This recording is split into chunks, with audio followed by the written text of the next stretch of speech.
Bismillahirrahmanirrahim. Assalamualaikum warahmatullahi wabarakatuh. Bagaimana hari ini kabarnya teman-teman? Semoga selalu diberi kesehatan oleh Allah Subhanahu wa taala. Hari ini kita bertemu lagi di MK Kitab, di mana hari ini kita akan membahas tentang al-huruf. Adapun pengertian al-huruf yaitu kalimat atau kata yang menunjukkan makna apabila digabungkan dengan kalimat lainnya. Maksudnya, kalimat kata yang dapat menunjukkan makna apabila dirangkai dengan kalimat yang lainnya. Tidak dapat berdiri sendiri. Dengan kata lain, huruf adalah kata depan. Contoh dari kalimat min, dari, ila, ke, kaifa bagaimana, dan la tidak. Semua itu mempunyai makna yang pasti bila dirangkaikan dengan kalimat lainnya. Seperti dalam contoh, sirtu minar ribati ilal masjidi. Saya telah pergi dari pondok ke masjid. Yang kedua ada hal sholat itu, apakah engkau sudah sholat? Yang ketiga ada aina baituka, di mana rumahmu. Adapun alamatul huruf, yang pertama ada huruf al-khafad atau huruf jar. Huruf khafad adalah min dari ila, ke, an dari ala kepada fi dalam merubah sedikit sekali atau banyak sekali, ba dengan kaf seperti lam untuk, dan huruf kolam atau sumpah. Huruf jar pada dasarnya berarti harokat kasroh yang ditimbulkan oleh faktor tertentu. Ada beberapa huruf jar yang memiliki tugas atau fungsi untuk dapat mengajarkan akhir dari kalimat isim. Adapun tanda-tanda isim yaitu dapat diketahui dengan melalui khafad. Huruf akhirnya dijarkan, tanwin kemasukan alif lam dan huruf khafad. Adapun huruf qasam atau sumpah yaitu huruf wawu, ba, dan ta. Maksudnya, tanda isim itu berbeda dengan tanda fi'il dan huruf. Tanda-tanda isim dapat diketahui dengan melalui a, huruf akhir sering dijarkan, contoh bismillahirrahmanirrahim. Yang b, bertanwin, contoh zaidun qaimun. Yang ketiga, beralif lam, contoh al-madrasatu dan Al-Quran. Adapun kemasukan bersisipan huruf jar, contohnya yang pertama, min seperti sirtu minal misri ilal Makkah. Aku telah berjalan dari Mesir ke Makkah. Dan yang kedua ada an, contohnya sa'altu an mahmudan, dan seterusnya. Baik, materi selanjutnya akan dilanjutkan oleh Adawiyah. Baik, selanjutnya yaitu ada anwa'ul huruf, macam-macam huruf, wa huwa salasatun aqsamun. Al-huruf mukhtasun bil fi'li bil ismi ka hurufil jar wal ahrufu allati tansibul ismi wa tarfa'ul khabar wa harfu mushtariku bainal asma wal af'al ka hurufil ataf wa hurufi istifham. Jadi huruf itu dibagi menjadi 3, yaitu huruf yang yang khusus masuk ke fi'il atau ke isim. Jadi hanya masuk ke fi'il dan hanya masuk ke isim. Yaitu contohnya ada huruf jar dan huruf yang menasabkan isim dan merofakkan khobar. Huruf selanjutnya yaitu huruf yang bisa masuk baik ke isim maupun fi'il seperti huruf ataf. Yang terakhir itu ada huruf istifham. Yang pertama itu ada huruf yang hanya masuk pada isim.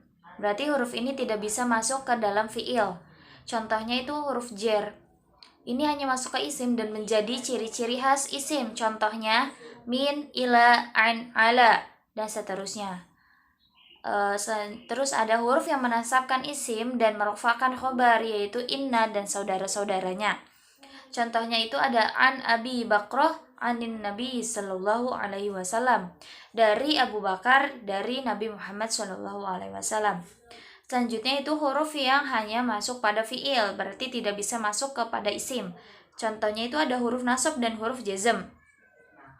Adapun huruf-hurufnya itu an, agar, supaya, lan, artinya tidak akan, lam, belum, lama, tidak, belum. Izan, kalau begitu, kai, artinya supaya, la, artinya janganlah. La an-nahyah di sini ya. Huruf-huruf tersebut hanya termasuk pada kalimat fi'il, adalah huruf yang menjazmkan. Contoh jazm adalah lam yadribni, dia tidak memukulku. Kalau contoh nasabnya ada lan yan jahal kaslan, tidak akan beruntung orang yang malas. Selanjutnya yaitu ada la dan ma. Keduanya adalah huruf nafi, bagaimana ma masuk ke fi'il madi dan la masuk ke fi'il mudhari tanpa adanya pengaruh kepada i'rab fi'il setelahnya. Contohnya ada ma qara'a Zaidun al-Qur'an. Zaid tidak membaca Al-Qur'an. Selanjutnya ada qad.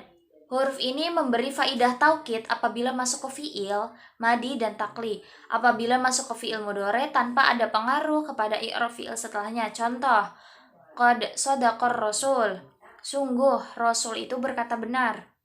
Selanjutnya ada sin dan saufa. Kedua huruf ini masuk kepada fi'il mudhari.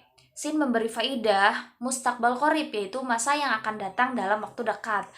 Kalau saufa itu memberi faidah mustaqbal ba'id, masa yang akan datang dalam waktu jauh.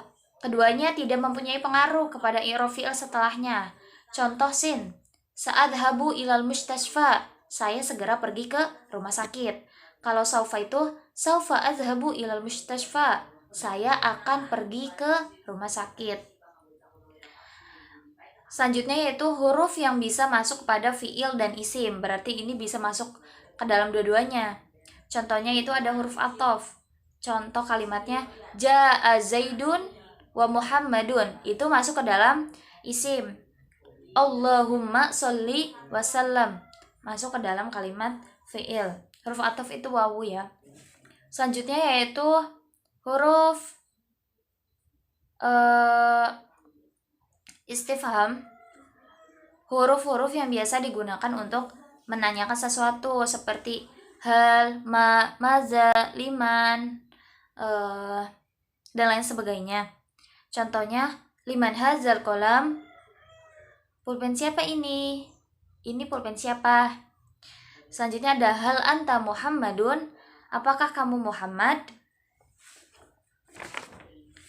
Mungkin hanya itu materi yang dapat disampaikan mengenai materi al-huruf dari kelompok 5. Kurang lebihnya mohon maaf. Billahi taufiq wal hidayah. Wassalamualaikum warahmatullahi wabarakatuh.